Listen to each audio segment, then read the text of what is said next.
Hello everyone. In this video, we will continue to examine topic 4.5, standing waves, and in particular, we will examine the formation of standing waves and standing wave patterns in pipes.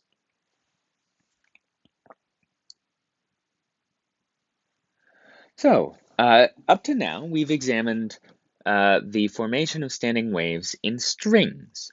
In particular, we have examined strings with two fixed ends, although it is worth noting one could have a standing wave with an unfixed end on either side. Now what we're going to do is apply the same kind of model to standing waves in pipes. So just like string instruments produce sound using standing waves and strings, piped instruments, or instruments with any kind of airflow really, can be modeled as producing sound using standing waves in the pipe. But the important ingredient here is that the wave itself in a string is moving at a particular velocity, and the standing wave in the string produces a frequency, and then that frequency is the same frequency as the sound that we hear. But it is important to note that with strings, the wave in the string is a separate wave from the sound wave. That's not true for standing waves in pipes. For standing waves in pipes, the standing wave is a longitudinal wave, and it's a sound wave itself. It's a standing wave in the acoustic wave, and we'll see how that works in a moment.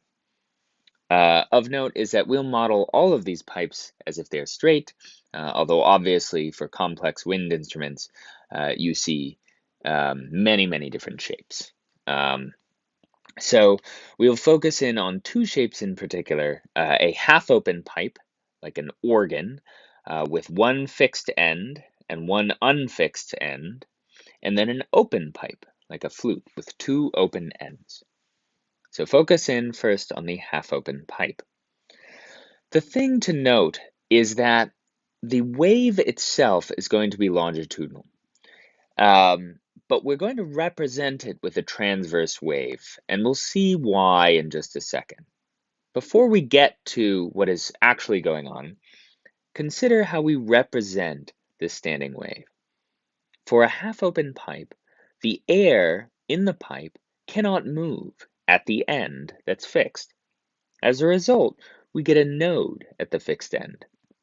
That serves like for the same purpose that the end of the string that cannot move near a fixed end of a violin might serve. So we have a node at the fixed end, and then we have an antinode at the unfixed end.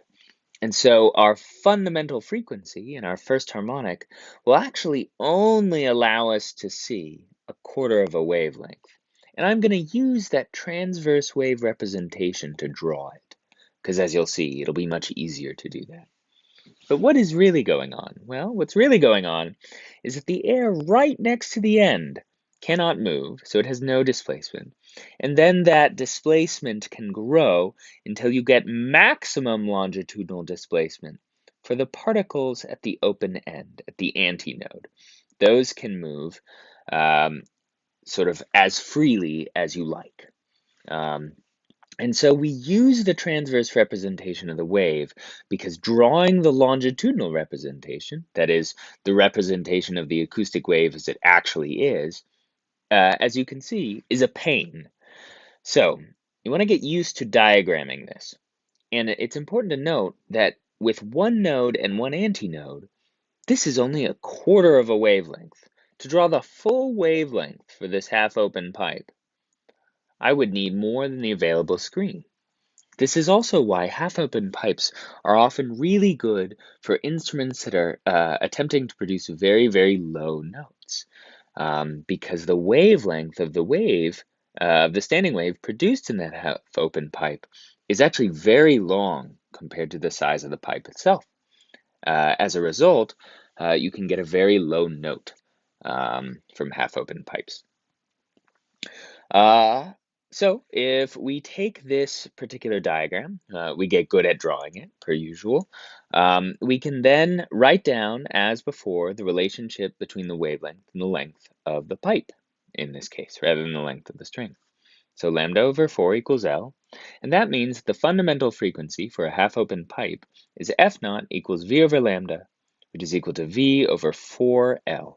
That's the fundamental relationship between the frequency and the length of a half-open pipe. Consider an open pipe, on the other hand. Well, this is a little bit tricky. On both free ends, we have an antinode. And in the longitudinal representation, that means that at both free ends, those particular particles can move freely. There's a node right in the middle, as sort of, you can think of that as a place where both sides of the air are sort of constantly pressing, okay, constantly pushing. And so we diagram that like so, with a node right here and two antinodes on the outside, using our transverse representation. This means that we can sort of show this full section of wave here, and then its opposite. So this is a little weird compared to what we've seen before. But if you can tell, this is exactly half a wavelength. So if we draw the rest of the wavelength here, as it might be, you can see that if we had sort of more open pipe over here, or more pipe to begin with, you would see the rest of this wave for a flute. And so the fundamental frequency for a double open pipe or a flute is equal to lambda over 2 equals L. So we can find that frequency using this relationship here, just as before. And you'll notice this is the same as with two fixed ends.